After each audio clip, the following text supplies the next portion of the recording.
네, 안녕하세요. 세계금융원 조용욱 센터장입니다. 지난달부터 시가총액이 아주 높은 대형주를 중심으로 지수를 끌어올리는 상황이 지속되고 있음에도 불구하고 시장에서는 약간 중형주 단에 있어서 스타 종목이 계속 발생을 하고 있습니다.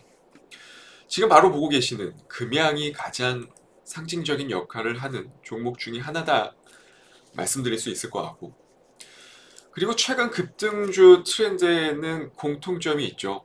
역사적인 신고가 흐름을 펼치고 있는 바로 이 금양. 지금 시가총액이 2조 3천억 원 수준까지 올라왔고요. 그리고 최근 약간 말도 안 되는 자리에서 시세 분출을 시작한 이수항 역시도 마찬가지고요. 이 두 기업의 공통점은 바로 배터리 관련한 재료가 붙어 있다는 겁니다. 먼저 금양. 금양 같은 경우는 이미 6월에 재료가 발생을 하기 시작했죠. 6월 24일 날. 차트로 놓고 보면 바로 이 시점인데, 요때부터 서서히 움직임이 나오기 시작했고요. 지금까지 국내에서 원통형 배터리의 제조사는 삼성 SDI 그리고 LG에너지 솔루션 두 개사였습니다. 일본 같은 경우는 파나소닉이라든지 무라타, 중국은 EV에너지라든지 템파워 같은 세계적으로도 유명한 기업들이 불과 10여 곳에 불과하기 때문에 금양의 이번 배터리 개발은 상당히 의미가 있다라고 시장에서는 평가를 했어요.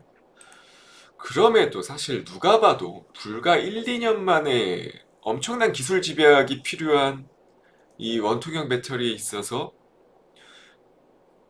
이렇게 빠른 시간 안에 개발이 되었다는 것은 당연히 의문문이 붙을 수밖에 없고요. 거기에 더해져서 아직은 가시적인 성과가 나오지 않았음에도 불구하고 지금처럼 금양이 말도 안 되는 주가 수준을 만들어냈다라는 것은 이거는 분명히 냄새가 나기는 합니다. 그리고 이수학은 차라리 양반이죠. 이수학의 밸류에이션은 그렇게까지 고평가되어 있진 않습니다. PER 기준으로도 여전히 8배 정도 수준이고 PBR 역시도 2.5배 정도 수준. 재료는 역시 마찬가지로 전고체 배터리 공정에 필수적인 황화수소 핸들링 기술을 보유한 국내 유일 업체다 보니까 이번에 황화물계 전고체 배터리 전해질 원료를 개발했다는 소식이 전해지면서 이제는 밸류에이션의 움직임이 나타나기보다는 금양과 마찬가지로 약간은 테마 성격의 움직임이 그리고 수급들이 조금 더 짙어지는 그런 상황이다라고 해석을 해볼 수 있을 것 같습니다. 사실상 중형주단, 그러니까 시가총액이 대략 5천억에서 2조 사이 이 정도 규모의 움직임이 있었던 종목들 중에서는 사실 방금 보여드린 금양이라든지 이수화학 이 두 종목이 거의 시장의 수급들을 싹쓸이하다시피 할 정도로 엄청난 거래대금과 시세가 만들어지고 있는 그런 상태입니다. 그런 상황에서 오늘 또 특징적인 종목이 하나 발생을 했죠. 바로 영풍이라는 종목이죠. 마찬가지입니다. 이 무거운 종목이 한 주당 가격이 70만 원짜리인데 공통점은 역시나 마찬가지로 2차전지 관련한 재료가 붙어 있고요. 시장은 지금 지난 10월, 더 이전으로 돌아가면 7월부터 한결같습니다.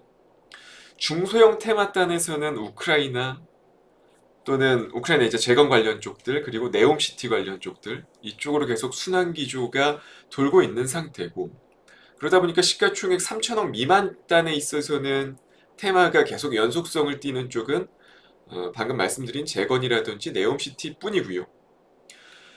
산업별로 좀 규모가 큰 쪽에서, 그러니까 2차전지 쪽에서는 사실상 메이저 수급이 거의 몰리고 있죠. 대표적으로 시총 최상위 단에서는 지난주에도 말씀드렸다시피 LG에너지 솔루션이라든지 삼성 SDI 같은 종목들 많이 올랐고요.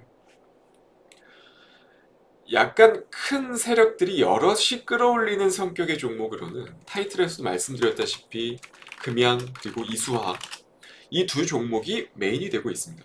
그런 상황에서 오늘 영풍이 급격히 또 떠오른 상태고 금양과 이수화 이 두 종목이 일단 기술적으로 봤을 때는 너무 부담스러운 위치까지 가격이 형성이 되어진 상태다 보니까 다음 시세를 만들 만한 종목을 찾는 물밑 작업이 계속해서 좀 진행되고 있는 그런 상황이라고 해석을 해볼 수 있을 것 같아요. 여러 후보군의 종목이 있겠지만 저는 개인적으로 방송 초입단에서도 말씀드린 혁신적인 배터리 관련 재료 이게 지금 시장에서 거래량이 터지기 위해서는 필수적이라고 생각하고요.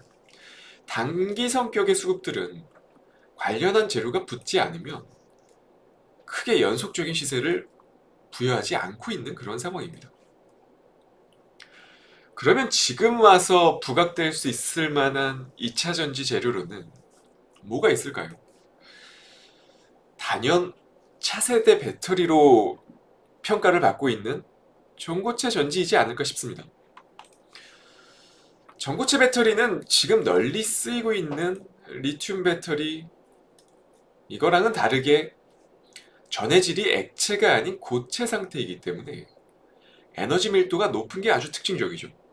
직관적으로 이 배터리가 도입되게 된다면, 그러니까 전고체 배터리가 차량에 도입되게 된다면 아주 짧은 충전으로도 주행 지속 거리를 상당히 배가할 수 있는데 거기다 또 좋은 점은 안정성이 담보가 되기 때문에 차세대 전기체의 필수 기술로 지금 평가를 받고 있는 상태죠. 엄청난 시장성을 가지고 있는 차세대 배터리이기 때문에 단연 시장에서는 아주 무궁무진한 프리미엄을 계속해서 좀 부여를 해줄 수밖에 없는 그런 분위기가 만들어지고 있습니다. 그럼 국내에서 이미 관련해서 폭발적인 시세를 지난주부터 계속 보여주고 있는 이 이수화 뒤를 이을 만한 전고체 관련한 재료가 좀 떠오를 수 있을 만한 기업이 어떤 종목이 있을까 생각을 해보면 일단 오늘의 5% 공략주입니다. 먼저 종목부터 공개를 해드리면 바로 하나기술입니다. 최근에 좀 핫했었던 종목이었죠. 그러니까 지난 8월 때 약간 폐배터리 관련해서 테마로 형성됐을 때 거래 대금이 좀 많이 쏠리다 보니까 조금 익숙한 종목이지 않을까 싶은데요. 하나기술은 지금도 사실상 폐배터리 검사 장비 쪽에서 매출이 발생하고 있는 국내에서 아주 유일한 장비 업체이기도 합니다. 국내 지금 현재 폐배터리 관련해서 약간 테마 성격으로 움직임이 많이 나오고 있는 종목들이 있는데요. 그 중에서도 하나기술 같은 경우는 실제로 성과가 나오고 있는 기업 중에 가장 유일합니다. 그리고 추가적으로 국내에서 유일하게 2차전지 전공정 턴키 수주가 는 기업. 제가 계속해서 유일하다라는 표현을 쓰게 되는데 2차전지의 형태와 상관없이 공정 전체에 대한 장비 포트폴리오를 모두 보유하는 회사이다 보니까 이러한 기술력을 보유하고 있다 보니까 삼성 SDI라든지 LG화학, SK이노베이션 국내 주요 2차전지 업체를 모두 고객사로 두고 있죠. 뿐만 아니라 해외에서는 소니라든지 무라타, BYD, 폭스바겐 같은 해외 고객사 역시도 계속해서 확대가 되고 있는 추세. 거기에 더해져서 가장 주요한 재료다라고 평가를 할 수 있을 만한 조금 전에 말씀드린 전고체 관련한 재료. 상반기에 전고체 리튬 2차전지용 소재 개발에 대한 국책과제에 선정되었기 때문에 지금 작업을 진행하고 있거든요. 국내 전고체 전지 분리막 관련해서 제조 계획을 가지고 있는 기업 중에서는 저는 개인적으로 성공 가능성이 가장 높다라고 생각을 합니다. 만약에 하나기술이 실제로 고체 전해질을 시트화해서 전고체 전지의 분리막과 극판까지 제조하는 기술을 확보하게 된다면 향후 전고체 전지 시장에서 엄청난 기술적 경쟁 우위를 확보하게 되는 거거든요. 이미 지금 현재 시점에서도 아주 기술 집약적인 기업 중에 하나이기 때문에 저는 개인적으로 지금 국책과제로 선정된 이 개발 분야가 불가능할 것 같지도 않습니다. 참 다양하게 2차전지 사업 분야에서 두각을 나타내고 있는 그런 기업이고요. 방금 말씀드렸다시피 향후 전고체 배터리의 상용화를 가정해서 미리 또 기술을 확보하는 차원에서 속도를 붙이고 있는 기업이기 때문에 개인적으로는 2차전지업 중에서 가장 지금 현재 시점에서 주목해볼 만한 종목이지 않나 싶어서 오늘의 5% 공략주로 들고 왔습니다. 유동성이 상당히 제한적인 시장이다 보니까 한번 시장에서 떠오르는 종목은 정말 끝을 모르고 보내는 분위기가 만들어지고 있어요. 이러한 점을 잘 파악하셔서 종목들을 대응하신다면 아마 더 좋은 결과가 따라오지 않을까 싶습니다. 오늘 영상도 시청해주셔서 감사드리고요. 저는 다음 주 이 시간에 다시 찾아뵙도록 하겠습니다. 감사합니다.